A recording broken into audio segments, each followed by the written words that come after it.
Welcome back friends. दोस्तों आज की इस वीडियो में हम बात करेंगे जुलाई मंथ के एमसीक्यू के बारे में। ये फर्स्ट वीक का पार्ट 1 होगा जिसमें हम 20 क्वेश्चंस जो टॉप होंगे उनका यहाँ पर डिस्कशन करेंगे, साथ में एनालाइज करेंगे और उनकी बैकग्राउंड नॉलेज को भी समझेंगे। तो आप इस चैनल को सब्सक्राइब कर लें ताकि हर एक वीडियो का अपडेट आप तक आता रहे दोस्तों, और इस वीडियो को आप लाइक भी करें। सबसे जो पहला क्वेश्चन है उसमें कहा गया है कि जो जीएसटी काउंसिल ने रिड्यूस किया है अभी फर्टिलाइज़र के ऊपर कितने परसेंट पहले टैक्स था और अब कितना कर दिया है। तो दोस्तों ये जो रिडक्शन है अब वो 5% पर कर दिया गया है। ओके, तो इसमें मैं आपको बताना चाहूँगा पहले जो था वो 12% लग रहा था, लेकिन जैसे ही जीएसटी अप्लाई होने वाला था तो उससे पहले जीएसटी काउंसिल की मीटिंग हुई और उसमें कुछ डिसीजंस लिए जिसमें किसान लोग जो हैं उनके लिए थोड़ी सी राहत दी जाए। तो 12% से 5% पर रिडक्शन जो है वो कर दिया। तो जो अपडेटेड है वो कितना है, वो है 5%। ओके, मैं आपको पूरी लिस्ट दे रहा हूँ, तो जीएसटी की लिस्ट जो है वो आप नोट कर लें। इसमें ओवरव्यू दिया हुआ है कि कौन कौन से रेट में किस चीज़ को रखा गया है। एक पॉइंट और यहाँ पर आप नोट कर लें, जो इक्विपमेंट्स हैं, एग्रीकल्चरल इक्विपमेंट्स हैं, जैसे कि ट्रैक्टर की अगर बात की जाए तो पहले इसमें जीएसटी 28% लग रहा था, लेकिन जीएसटी काउंसिल ने इसको चेंज करके 18% कर दिया। तो ये इंपॉर्टेंट है, इस वजह से मैंने आपको यहाँ पर बता दिया। अब क्या है कि पूरी की पूरी लिस्ट को हम एक बार एनालाइज कर लेते हैं। तो लिस्ट में आपको पता है कि केवल 4 कैटेगरी रखी गई हैं जीएसटी में, जिसमें 5%, 12%, 18% और 28%, ये 4 तरीके के रेट ऑफ टैक्सेस जो हैं वो लगाए जाएंगे। तो जीएसटी का मतलब आप सबको पता है, गुड्स एंड सर्विसेज टैक्स। बहुत सारी चीज़ें हमने इसके बारे में ऑलरेडी आपको बता चुके हैं। तो आप अगर आपको इसके बारे में कुछ नहीं पता है तो जीएसटी के लिए आप वीडियो डिस्क्रिप्शन बॉक्स में देख सकते हैं। तो अगर बात की जाए जो टैक्स एग्जेम्प्टेड है, मतलब कि किसी भी चीज़ पर जिस पर टैक्स नहीं लग रहा है, मतलब बात की जाए 0%, तो उसमें मिल्क है, एग्स हैं, कर्ड है, लस्सी है, अनपैक्ड फूड ग्रेन्स हैं, अनपैक्ड पनीर है, गुड़ है जो कि गन्ने से बनता है, ओके, और नेचुरल हनी है, अनब्रांडेड नेचुरल हनी, ओके, और फ्रेश वेजिटेबल्स हैं, सॉल्ट है, काजल है, एजुकेशन सर्विसेज हैं, हेल्थ सर्विसेज हैं और children's drawing and colouring books हैं। ठीक है, तो ये लिस्ट आप एक बार देख लें, इसमें 0% है। और इसमें इंपॉर्टेंट मैं आपको बता दे रहा हूँ कि वो क्या है। उसमें क्वेश्चन आपका ये पूछा जा सकता है कि जो कोल है उसको किस कैटेगरी में रखा गया है, तो उसको 5% में रखा गया है। ठीक है, और भी कुछ इंपॉर्टेंट चीज़ें हैं तो आप इनको यहाँ पर देख सकते हैं। ठीक है, और एडिबल ऑयल्स हैं, टी है, शुगर है, इसको 5% जो है कैटेगरी इसमें रखा गया है। कॉफ़ी जो है इसको भी 5% जीएसटी इस पर लगेगा। एक चीज़ और यहाँ पर नोट कर लें, जो 12% की कैटेगरी है उसको एक बार देख लें। इसमें क्या है, बटर है, घी है, आलमंड्स हैं, फ्रूट जूस है, कंप्यूटर्स हैं, प्रोसेस्ड फूड्स हैं, मोबाइल्स हैं। ठीक है, तो इन सब चीज़ों को इस 12% वाली श्रेणी में रखा गया है। अब आप देखते होंगे जो कि फ्रूट से जो प्रोक्योर करके कुछ चीज़ें बनाई जाती हैं, जैसे कि मुरब्बा, चटनी, जैम, जेली, ठीक है, ये ब्रांडेड आइटम्स हैं, इन पर 12% रखा गया है। ठीक है, और जो पैक्ड कोकोनट वाटर है उस पर भी 12% रखा गया है। 18% में देख लो, हेयर ऑयल है, टूथपेस्ट है, सोप है। ठीक है, और जो पास्ता है, कॉर्नफ्लेक्स हैं, सूप्स हैं, इनको 18% में रखा गया है। 28% का आप नोट कर लो। इसमें क्या है कि जो स्मॉल कार्स हैं तो इसमें इनको +1 और 3% सीज के साथ इनको 28% श्रेणी में रखा गया है। और कंज्यूमर ड्यूरेबल जो चीज़ें हैं जैसे एसी, फ्रिज है, इनको 28% में रखा गया है। ओके, और हाई एंड मोटरसाइकिल्स हैं, इस पर 15% सीज है और साथ में इनको 28% में रखा गया है। ठीक है, तो ये चीज़ आप देख सकते हैं। जो लार्ज व्हीकल्स हैं उनको भी 28% वाले श्रेणी में रखा गया है। तो ये तो एक छोटी सी लिस्ट है जिसमें आपको थोड़ा सा एक बेसिक आइडिया लग जाएगा। बाकी आप लोग न्यूज़ वगैरह में डेली देख रहे हैं, एक लिस्ट आपको मिल रही होगी, तो वही चीज़ है। ओके, बाकी जो क्वेश्चंस फ्रेम होंगे उसका हम डिस्कशन करते रहेंगे। एक क्वेश्चन और यहाँ पर है, ये गवर्नमेंट ने क्या करा है कि लोअर कर दिया है इंटरेस्ट रेट, मतलब कि इंटरेस्ट रेट में थोड़ी सी कमी कर दी है जो स्मॉल सेविंग स्कीम्स हैं। अब स्मॉल सेविंग स्कीम्स जो हैं, जैसे आपने सुकन्या समृद्धि योजना जो थी वो थी, ठीक है, और भी कुछ जो स्कीम्स हैं जिसमें सेविंग स्कीम्स में आता है, तो इसमें इंटरेस्ट जो है वो 0.1% जो है वो जुलाई सितंबर क्वार्टर के लिए कम कर दिया है कि अब आपको इसमें इंटरेस्ट जो है वो कम मिलेगा। तो ये चीज़ आप नोट कर सकते हैं। तो क्वेश्चन आपसे पूछ रहा है कि आपको बताना है कि public provident fund PPF scheme जो है इसमें कितना एनुअल रेट पर आपको ये मिलेगा। तो क्वेश्चन आपसे दोस्तों इस फॉर्मेट में पूछा जा रहा है। ओके, तो ये इंपॉर्टेंट भी, आप इसको यहाँ पर नोट कर लें। तो मैं आपको पूरी लिस्ट दे रहा हूँ। तो ये जो पब्लिक प्रोविडेंट फंड है ये है 7.8% पर, ये चीज़ आप यहाँ पर नोट कर लें। ओके, दूसरी चीज़ क्या है यहाँ पर कि जो किसान विकास पत्र है इसमें 7.5% पर कर दिया है, तो 0.1% का सब में डिक्रीमेंट दोस्तों कर दिया गया है। ओके, और एक चीज़ मैं आपको यहाँ पर और बताना चाहूँगा, जो सुकन्या समृद्धि अकाउंट स्कीम है इसको पहले 8.4% था और अब इसको 8.3% जो है ये कर दिया गया है। ओके, तो ये चीज़ें आप यहाँ पर दोस्तों नोट कर सकते हैं, क्योंकि क्वेश्चन का फॉर्मेशन जो है वो आपका यहाँ से ही बनेगा। फाइन, और भी कुछ पॉइंट यहाँ पर बन जाते हैं, जिसमें कि investment on 5 year senior citizen saving scheme जो है, ओके, इसमें क्या है 8.3%। तो आप इन चीज़ छोटी छोटी चीज़ों को एक बार यहाँ पर नोट कर लें, ताकि अगर आपका क्वेश्चन कुछ इस फॉर्मेट में पूछा है तो आप इसको यहाँ पर बना सकें। ओके, तो नेक्स्ट क्वेश्चन की ओर हम मूव यहाँ पर करते हैं। इसमें कहा गया है कि who has launch the first ever industry academia mission national biopharma mission to accelerate biopharmaceutical development in India. मतलब आपको दोस्तों यहाँ पर बताना है कि जो इंडस्ट्रियल एकेडमिया मिशन है, मतलब कि जो नेशनल बायोफार्मा मिशन है, इसको बूम पर लाने के लिए, जो बायोफार्मास्यूटिकल डेवलपमेंट है भारत में, इसको बूम पर लाने के लिए अभी किसने ये जो लॉन्च किया है, ये पहला मिशन है जिसको हम कहेंगे नेशनल बायोफार्मा मिशन, जिसका बेसिक ऑब्जेक्ट है कि बायोफार्मास्यूटिकल डेवलपमेंट जो है इसको भारत में काफ़ी तेज़ी से इसको बढ़ाया जा सके। तो इसमें आप नोट कर सकते हैं, इसको हर्षवर्धन सिंह जो है इन्होंने जो है इसको अभी लॉन्च किया। तो आप ये नोट कर लें, ये हमारे यहाँ के union ministry of the science and technology हैं, जिनका नाम है हर्षवर्धन जी। अब मैं आपको बता दूं कि जो बायोफार्मा मिशन है इसमें बायोफार्मास्यूटिकल डेवलपमेंट ये है क्या, इसमें आप देखते होंगे जो लैब इक्विपमेंट्स हैं, ओके, लैब रिलेटेड फैसिलिटी हैं फार्मास्यूटिकल में। ओके, जैसे आप देखते होंगे ब्लड टेस्टिंग के लिए रिपोर्ट्स आती हैं, तो उसमें जो इक्विपमेंट्स डिवाइसेस यूज़ होती हैं तो उनका डेवलपमेंट करना वो आपका आएगा नेशनल बायोफार्मा मिशन, इस मिशन के अंतर्गत आ जाएगा। तो आप इस चीज़ को यहाँ पर नोट कर लें। फाइन, दूसरी चीज़ क्या है कि इस मिशन के अंतर्गत जो मिनिस्ट्री ने लॉन्च किया है ये प्रोग्राम, इसका नाम रखा गया है I3। अब I3 को नोट कर लें, ये I3 है क्या, ये आपका एक प्रोग्राम है इनोवेट इन इंडिया। तो यहाँ पर 3 बार आई आया हुआ है, इसको हमने क्या दिया है, I3 प्रोग्राम जो है ये नेम दिया हुआ है। इनोवेट इन इंडिया ये फ्लैगशिप प्रोग्राम है गवर्नमेंट ऑफ इंडिया का, जो कि वर्ल्ड बैंक के साथ में कोलैबोरेशन पर ये बनाया गया है। तो ये 2-3 पॉइंट यहाँ पर इंपॉर्टेंट है, आप इनको दोस्तों साथ में नोट कर सकते हैं। एक और क्वेश्चन है, इसमें कहा गया है कि भारत ने अभी हाल ही में कितना जो अमाउंट है वो डोनेट किया है United Nations peace building fund PVF के लिए। ओके, तो ये क्वेश्चन आपका इंपॉर्टेंट है, यहाँ पर आप नोट इसको कर लें। तो इसमें क्या है कि $5 लाख जो है ये भारत ने कंट्रीब्यूट किया है किसके लिए, यूनाइटेड पीस बिल्डिंग फंड, और इसका मेन ऑब्जेक्टिव क्या है, to build up the sustain peace. मतलब कि ये एक वर्ल्ड गवर्निंग बॉडी है यूनाइटेड नेशंस की, और जो पीस को बनाए रखना उसका यही एक बेसिक जो है मोटिव है। फाइन, अगला जो दोस्तों क्वेश्चन है इसमें कहा गया है which country is hosting the 41st annual UNESCO bird heritage committee conference. तो आपसे क्वेश्चन पूछ रहा है कि वो कौन सा कंट्री है जो 41वां UNESCO world heritage committee conference जो है इसका आयोजन जो है वो कर रहा है। ओके, तो ये कर रहा है दोस्तों पोलैंड। फाइन, ये चीज़ आप यहाँ पर नोट कर लें। और पोलैंड में एक जगह है जिसका नाम है क्रैको, वहाँ पर ये आयोजन हो रहा है। तो ये चीज़ आप 41st जो सेशन है यूनेस्को का वो यहाँ पर हो रहा है।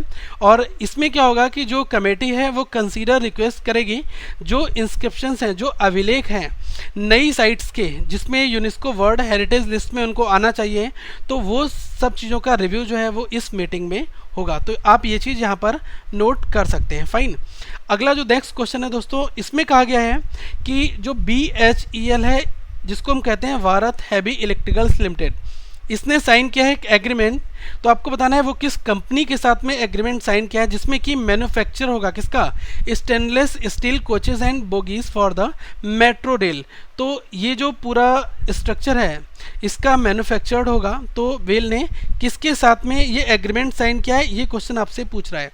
तो दोस्तों ये कावासाकी हैवी इंडस्ट्रीज लिमिटेड जो है इसके साथ में ये एग्रीमेंट जो है ये साइन हुआ है। ओके, और अब जो है मैन्युफैक्चरिंग होगी स्टेनलेस स्टील कोचेस की मेट्रो रेल के लिए, वेल और इन दोनों के साथ में। अब क्वेश्चन आपका एक ये भी बन सकता है कि ये कंपनी जो है वो कहाँ की कंपनी है। फाइन, तो ये दोस्तों जापान की कंपनी है। तो ये पॉइंट भी आप नोट कर लें। किस कंट्री का ये विंग है, ये है जापानीज कंपनी। फाइन, तो ये चीज़ आप यहाँ पर नोट कर सकते हैं। एक क्वेश्चन आपका और है यहाँ पर, उसमें कहा गया है who is the newly appointed chief election commissioner of India. आपको बताना है कि देखिए 6 जुलाई 2017, मैं यहाँ पर डेट रिपीट करूँगा, आपके लिए रिपीट करूँगा, 6 जुलाई 2017। तो इस दिन नज़ीम जैदी जो present election chief election commission है, इनका कार्यकाल समाप्त हो रहा है, ये रिटायर्ड हो रहे हैं। तो नया अनाउंसमेंट हुआ है, ये बहुत ही ज़रूरी है। ओके, तो इसमें क्या है कि अचल कुमार ज्योति जो है, अब इनको जो है नया इलेक्शन कमिश्नर जो है ये बनाया गया है। फाइन, तो ये चीज़ आप यहाँ पर नोट कर लें। ओके, और भी कुछ पॉइंट यहाँ पर ये हैं कि ये कौन से नंबर के होंगे, ये होंगे 21st चीफ इलेक्शन कमिश्नर होंगे। ओके, और करंटली जो अचल कुमार ज्योति हैं, ये इलेक्शन कमिश्नर, जो चीफ इलेक्शन कमिश्नर के साथ में जो अदर इलेक्शन कमिश्नर्स होते हैं वो हैं ओपी रावत भी हैं साथ में। ठीक है, तो इस पोस्ट पर थे, लेकिन अब इनको चीफ इलेक्शन मुख्य चुनाव आयुक्त जो है ये बनाया जाएगा। ओके, एक और दोस्तों क्वेश्चन है, इसमें कहा गया है कि वो कौन सी यूनिवर्सिटी है जिसने अनाउंस किया है कि वो ट्रांसजेंडर स्टूडेंट्स जो हैं जितने भी प्रोग्राम्स होंगे उसमें उनको फ़ी एग्जेम्पशन कंप्लीट देगी। तो वो है दोस्तों Indira Gandhi national open university, IGNOU. Okay, तो ये चीज़ आप नोट यहाँ पर कर लें, इग्नो जो है ये कंप्लीट फ़ी एग्जेम्पशन जो है ट्रांसजेंडर उनके लिए देगी। एक और क्वेश्चन यहाँ पर दोस्तों बन जाता है, उससे पहले एक पॉइंट और यहाँ पर बन जाता है, इग्नो का जो इस्टेब्लिशमेंट हुआ था वो हुआ था 1985 एक्ट ऑफ पार्लियामेंट। ये पॉइंट भी आप नोट यहाँ पर कर लें। ओके, कभी कभी अगर आ जाता है तो ये जो अनाउंसमेंट हुआ है ये हुआ है दोस्तों जो प्रोफेसर जी राम रेड्डी, इनका नाम भी मैं आपको बताना चाहूँगा, ये प्रोफेसर जी राम रेड्डी। ओके, तो इनके लेक्चर देने के मौके पर ये चीज़ें हुई, और ये जो है पहले वाइस चांसलर थे ओके इग्नो के। तो ये पॉइंट भी आप यहाँ पर नोट कर सकते हैं। एक क्वेश्चन आपका और यहाँ पर बनेगा, इसमें क्या है, name the payment bank who has commenced operations as a payment bank with effect from 30th June 2017। तो 30 जून 2017 से वो कौन सा पेमेंट बैंक है जो अपने ऑपरेशन जो है वो स्टार्ट कर रहा है। ठीक है, तो ये कर रहा है फिनो पेमेंट बैंक। ओके, तो यहाँ पर मैं आपको कुछ और भी पॉइंट दोस्तों बताना चाहूँगा कि जो फिनो पेटेक जो लिमिटेड है, ये 11 पार्टिसिपेंट्स जो एप्लीकेंट्स थे आरबीआई की जिनके पास लिस्ट गई थी उसमें इनका नाम भी था, और अदर जो और पेमेंट बैंक्स हैं जो ऑलरेडी लॉन्च हो चुके हैं जिसमें एयरटेल एम कॉमर्स सर्विसेज है, डिपार्टमेंट ऑफ पोस्ट है और पेटीएम पेमेंट्स बैंक है, तो उनकी लिस्ट में अब ये भी शामिल हो गया है। और ये लेटेस्ट न्यूज़ है, 30 जून को हुआ है, तो आप इसको यहाँ पर नोट कर सकते हैं।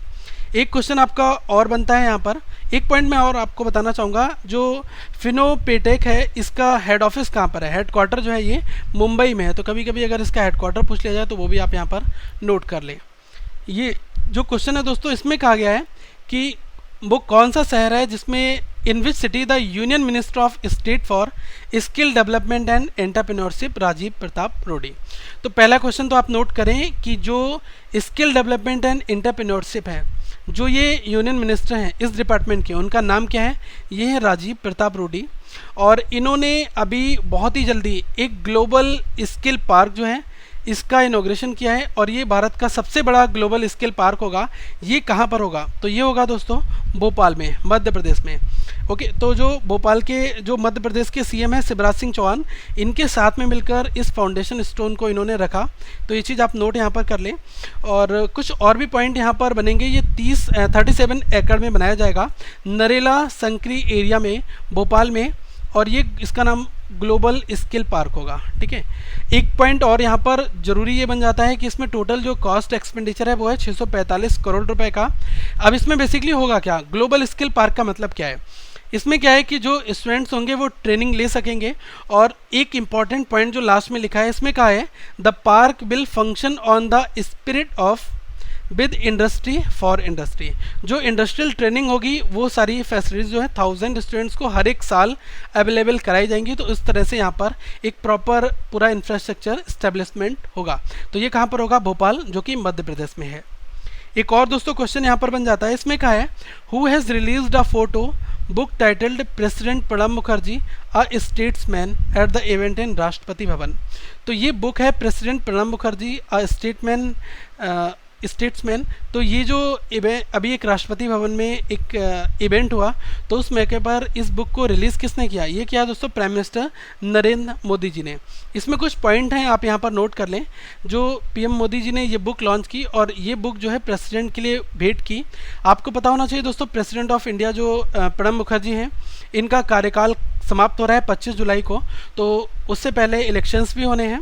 तो ये चीज़ आप यहाँ पर नोट कर लें। और ये जो बुक है, ये इसमें फ़ोटोग्राफिक रिकॉर्ड होगा प्रेसिडेंट प्रणब मुखर्जी जी का, और ये हमारे यहाँ के 13th प्रेसिडेंट हैं, 13वें नंबर के राष्ट्रपति। तो ये पॉइंट आप यहाँ पर दोस्तों नोट कर सकते हैं। एक और क्वेश्चन यहाँ पर बन जाता है, इसमें कहा है कि वो कौन सा कंट्री है जिसने 2017 फीफा कॉन्फेडरेशन कप जो है ये जीता? तो ये जीता है दोस्तों जर्मनी ने। अब यहाँ पर 2-3 पॉइंट इंपॉर्टेंट है, आप उनको नोट कर लें। अब ये 4 टाइम जर्मनी जो है, ये 4 time world cup winners Germany जो है, इसने फीफा कॉन्फेडरेशन कप जो है ये जीता और इसने हराया चिले को। एक पॉइंट यहाँ पर ये बनता है कि जर्मनी की कैपिटल क्या है? ये है बर्लिन। करेंसी है यूरोजोन में आता है, और वहाँ के चांसलर कौन है? ये है एंजेला मार्केल। ये पॉइंट आप नोट यहाँ पर कर लें, एंजेला मार्केल। ठीक है, हर बार न्यूज़ में ये बेसिकली आती रहती हैं। और जर्मनी के जो प्रेसिडेंट हैं वो हैं फ्रैंक वॉल्टर, ये चीज़ आप यहाँ पर नोट कर लें। और जो फीफा के प्रेसिडेंट हैं वो हैं गियानी इन्फेंटिनो, और फीफा का जो हेडक्वार्टर है वो है स्विट्ज़रलैंड ज्यूरिच में। ओके, एक पॉइंट यहाँ पर और है, इसमें कहा गया है दोस्तों कि वो कौन सा स्टेट है जिसने लॉन्च किया है ई इनर लाइन परमिट प्रोग्राम। अब मैं आपको बताना चाहूँगा कि ई इनर लाइन परमिट प्रोग्राम ये है क्या। देखो, पहले तो ये लॉन्च किया है किसने? अरुणाचल प्रदेश ने। भारत में कुछ ऐसी टेरिटरीज़ हैं जहाँ पर जाने के लिए आपको जो हमारे यहाँ का गवर्नमेंट ऑफ इंडिया है, इसकी परमिशन आपको लेनी होती है। ओके, तो अरुणाचल प्रदेश ने ई इनर लाइन परमिट जो है ये एक ऑनलाइन प्रोग्राम है, जिसके थ्रू क्या है कि आप एक परमिशन लेटर जो है, डोमेस्टिक विजिट जो है अगर आप अरुणाचल प्रदेश में करना चाहेंगे तो वहाँ पर आप उसके लिए आपको परमिशन लेना पड़ेगा। फाइन, तो ये चीज़ आप नोट कर लें। और जो अरुणाचल प्रदेश के चीफ मिनिस्टर हैं जिनका नाम है पेमा खांडू, इन्होंने एक वेब पोर्टल लॉन्च किया जिसका नाम है arunachalip.com। तो इसमें जो विजिटर्स होंगे जो अरुणाचल प्रदेश विजिट करना चाहते हैं, इनको एक मैंडेटरी है कि इनको ILP लेना पड़ता है, इनर लाइन परमिट जो है ये लेना होता है। ओके, और ये क्या है कि ILP एक डिजिटल स्टेप है जिसमें कि अब ये लोग जो डोमेस्टिक विजिटर्स हैं वो स्टेट में फ्रीली मूव कर सकते हैं अगर उनके पास में ये परमिशन लेटर होता है तब, और ये इशू करता है गवर्नमेंट ऑफ इंडिया। ठीक है, ये पॉइंट आप यहाँ पर नोट कर लें। तो दोस्तों, ये जो है भारत में 3 टेरिटरीज़ हैं जिसमें अरुणाचल प्रदेश है, मिज़ोरम है, नागालैंड है। तो इसमें इनर लाइन परमिट लेना पड़ता है तभी आप स्टेट में दाखिल हो सकते हैं। तो ये पॉइंट भी आप यहाँ पर नोट कर सकते हैं। एक और दोस्तों क्वेश्चन है यहाँ पर, ये बन जाता है, इसमें कहा है कि जो रेल लैंड डेवलपमेंट अथॉरिटी है, ये इंडियन रेलवे का ही डिपार्टमेंट है, तो इसने एक MOU साइन किया है।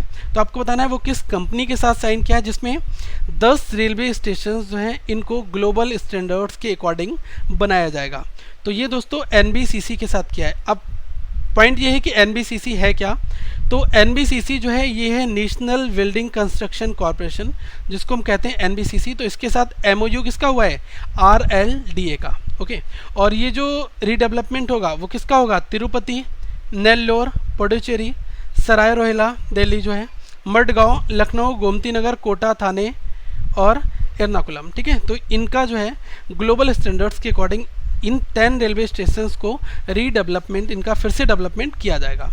एक पॉइंट दोस्तों और है, इस क्वेश्चन में कहा गया है कि जो नेशनल मल्टी कमोडिटी एक्सचेंज है NMC, क्वेश्चन को ध्यानपूर्वक समझना।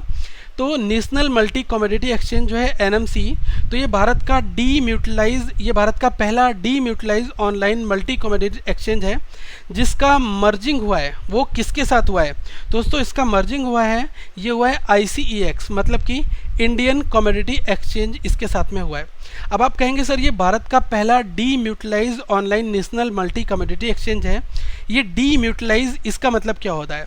देखो, डीम्यूटिलाइज का मतलब होता है कि कोई भी एक म्यूचुअली ऑन कंपनी है, अगर वो शेयर होल्डर ऑन कंपनी बन जाती है और वो कुछ एडिशनल कैपिटल जो है उसको गेन रेस करने के लिए ऐसा करती है, तो उसको हम कहते हैं डीम्यूटिलाइज। ठीक है, तो ये किसके साथ हुआ है? ये हुआ है इंडियन कमोडिटी एक्सचेंज ICEX, इसके साथ में मर्जिंग किसका हुआ है? NMC का। ये पॉइंट आप यहाँ पर नोट कर लें। अगर आपसे क्वेश्चन पूछा जाए भारत का सबसे बड़ा कमोडिटी एक्सचेंज कौन सा है, तो उसमें आप क्या नाम लेंगे, MCX, मल्टी कमोडिटी एक्सचेंज। ठीक है, ये पॉइंट हैं, इनको आप नोट यहाँ पर कर लें। फाइन। तो अभी इस क्वेश्चन का जो मर्जिंग, ये जो राइट आंसर है NMC, इसका मर्जिंग किसके साथ हुआ है, ICEX के साथ में। अब जो मर्ज एंटिटी है वो क्या है, create India's third biggest commodity exchange. अब ये भारत का तीसरा सबसे बड़ा कमोडिटी एक्सचेंज हो जाएगा। अगर पहले की बात करी जाए तो ये आता है MCX, जिसको हम लिखते हैं मल्टी कमोडिटी एक्सचेंज। उसके बाद आता है NCDEX, national commodity of derivatives exchange. अब उसके बाद थर्ड पे ये बन जाएगा मर्ज होने के बाद में, मतलब कि इन दोनों एंटिटीज़ को मिलाकर। फाइन। तो ये चीज़ आप यहाँ पर नोट कर सकते हैं। और ये भारत में पहली मर्जर डील हुई है जो कि कमोडिटी एक्सचेंज के फील्ड में हुई है। एक पॉइंट दोस्तों यहाँ पर और है, इस क्वेश्चन में कहा गया है कि वो कौन सी कंपनी है जिसने भारत का पहला longest 100 Gbps submarine cable system जो है इसको लॉन्च किया है। तो ये किया है दोस्तों रिलायंस जियो ने। ओके, तो रिलायंस जियो की जो कंपनी है जिसका नाम है जियो इन्फोकॉम। ठीक है, तो जियो इन्फोकॉम ने लॉन्च किया है एशिया अफ्रीका यूरोप, जिसको हम कहते हैं AAE1, Asia Africa Europe AAE1 submarine system इसका नाम रखा गया है। और ये 100 Gbps होगा। Gbps का मतलब होता है गीगाबाइट पर सेकेंड। ठीक है, तो ये चीज़ भी आप यहाँ पर नोट कर लें। अब देखो, आप देखते होंगे समुद्री जो समुद्र होता है तो उसमें जो लाइन बिछाई जाती है, ठीक है, इंटरनेट वाली लाइन, तो उसको ही हम कहते हैं सबमरीन केबल सिस्टम। आप देखते होंगे दोस्तों, एक भारत देश है और कोई अलग कंट्रीज़ हैं, तो इनके बीच में समुद्र का ही केवल है, ठीक है, इलाका। तो इनके बीच में इंटरनेट कनेक्टिविटी के लिए समुद्र के द्वारा कुछ वायर बिछाए जाते हैं। ठीक है, तो इनको हम कहते हैं सबमरीन केबल सिस्टम जो है। तो ये सबसे बड़ा, तो ये किसने किया है, ये किया है दोस्तों इसने। ठीक है, ये चीज़ आप यहाँ पर नोट कर लें। और ये 25,000 किलोमीटर का है, तो ये पॉइंट भी आप ज़रूरी यहाँ पर नोट कर लें, 25,000 किलोमीटर। ओके, इस क्वेश्चन में कहा गया है United Nations security council UNSC, इसने अभी एनएमएसली अप्रूवल दिया है एक रेजुलेशन को, जिसमें क्या है कि जो United Nations African union peace keeping force है, ये जॉइंटली यूनाइटेड नेशंस की और अफ्रीकन यूनियन की जो पीस कीपिंग फोर्स है, इसको दारफूर रीजन से हटाया जाएगा। ठीक है, तो दारफूर रीजन जो है ये कहाँ पर है, ये आपको बताना है दोस्तों। दारफूर जो है ये आपका सूडान में पड़ता है। फाइन।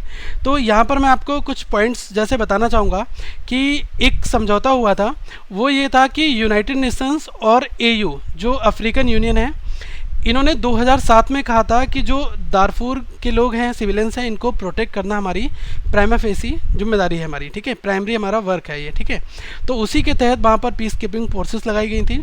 तो अब वहाँ पर किसी भी तरीके की कोई टेंशन नहीं है, तो इस वजह से वहाँ पर एक रेजुलेशन पास करके रिड्यूस करा गया है। ठीक है, ये पॉइंट है। और दोस्तों अगर दारफूर की बात करें, इसकी कैपिटल है ये अल फासिर और करेंसी क्या है, ये स्वीडनिश दिनार है। तो फाइन, तो आप इस पॉइंट को यहाँ पर नोट कर सकते हैं। एक और दोस्तों क्वेश्चन यहाँ पर बन जाता है, इसमें कहा गया है कि who has secured the top possible score of 162 on a Mensa IQ test in United Kingdom. तो सबसे पहले आपको ये समझना होगा मेंसा IQ टेस्ट जो है ये है क्या। ओके दोस्तों, मेंसा IQ टेस्ट जो है ये लार्जेस्ट और ओल्डेस्ट IQ सोसाइटी है वर्ल्ड में। तो इसमें क्या है कि 162 जो है ये एक IQ स्कोर जो है ये एक लोगों ने हासिल किया है। तो आपको ये बताना है, ये 11 साल का एक बच्चा है जिसका नाम है अर्नब शर्मा, तो उसको ये स्कोर मिला है। फाइन। तो अगर एक तरह से कुछ पॉइंट जो हैं इसमें अगर बताया जाए कि ये जो 162 का जो स्कोर मिला है, ये गिनीज बुक में अगर मैं बात करूं, अल्बर्ट आइंस्टीन इनसे ज़्यादा है, स्टीफन हॉकिंग, ठीक है, इनसे भी ज़्यादा है। तो ये जो ब्रेनेस्ट चिल्ड्रन इन द कंट्री, ये स्टेटस इस बच्चे को मिल गया है। 11 ईयर ओल्ड ओनली, ये भारतीय मूल का है, इंडो ओरिजिन बॉय। ठीक है, अर्नब शर्मा। तो ये पॉइंट आप यहाँ पर नोट कर सकते हैं। ओके, और मेंसा जो है ये लार्जेस्ट और ओल्डेस्ट हाई IQ सोसाइटी है वर्ल्ड में। एक क्वेश्चन और यहाँ पर 19 बनता है, इसमें कहा गया है कि India has sign how much amount of loan agreement with ADB। भारत ने कितना लोन एग्रीमेंट जो है ADB एशियन डेवलपमेंट बैंक के साथ में साइन किया है, और ऑब्जेक्टिव क्या है, राजस्थान में रेडियो कनेक्टिविटी और एफिशिएंसी, इस पर्पज़ से। तो ये है $220 मिलियन का। तो ये पॉइंट आप यहाँ पर नोट कर लें। और इसका ऑब्जेक्टिव क्या है, इम्प्रूव करना रोड कनेक्टिविटी और साथ में ट्रांसपोर्ट एफिशिएंसी और safety on state highways Rajasthan में। ये ऑब्जेक्टिव के साथ में एडीबी एशियन डेवलपमेंट बैंक जो है इसके साथ में ये हुआ है। तो ये पता है फिलीपींस में इसका हेडक्वार्टर है, ठीक है, ये पॉइंट भी आप यहाँ पर नोट कर लें। एक क्वेश्चन दोस्तों और है, इसमें कहा गया है what is the abbreviation of IPBFD। तो क्वेश्चन कह रहा है कि IPBFD इसकी फुल फॉर्म बताओ। इसका मतलब होता है दोस्तों international plastic bag free day. तो ये अभी रिसेंटली सेलिब्रेट हुआ है, ओके। ये हर एक वर्ष मनाया जाता है 3 जुलाई को। तो क्वेश्चन आपसे कभी भी पूछ सकता है इस फॉर्मेट में कि IPBFD इसमें आप बताओ P का मतलब क्या होता है। तो देखो कंफ्यूज करने के लिए यहाँ पर पॉलीथीन, पेट्रोल, प्लास्टिक, पैलेट, तो यहाँ पर आप ध्यान रखना कि प्लास्टिक होता है। International plastic bag free day तो ये 3 जुलाई को ऑब्जर्व होता है और इसका मेन ऑब्जेक्टिव ये होता है कि प्रमोट करना ऑर्गेनिक रीयूजेबल बैग्स के लिए, इसको प्रमोट करना। दोस्तों अगला जो क्वेश्चंस का सेट होगा वो आप तक बहुत ही जल्दी आएगा। आप इस चैनल को सब्सक्राइब कर लें। अगर आपको ये वीडियो पसंद आया तो इस वीडियो को जरूर लाइक करें और अगर PDF जो है वो इस वीडियो की यहाँ पर आपको मिल जाएगी currentaffairsfunda.com पर, लिंक डिस्क्रिप्शन बॉक्स में दिया है। और इस चैनल को सब्सक्राइब करना ना भूलें। अगली वीडियो में दोस्तों मैं आपसे फिर मिलूंगा। चैनल को शेयर भी करें, सब्सक्राइब भी करें। So thank for watching this video, have a good day.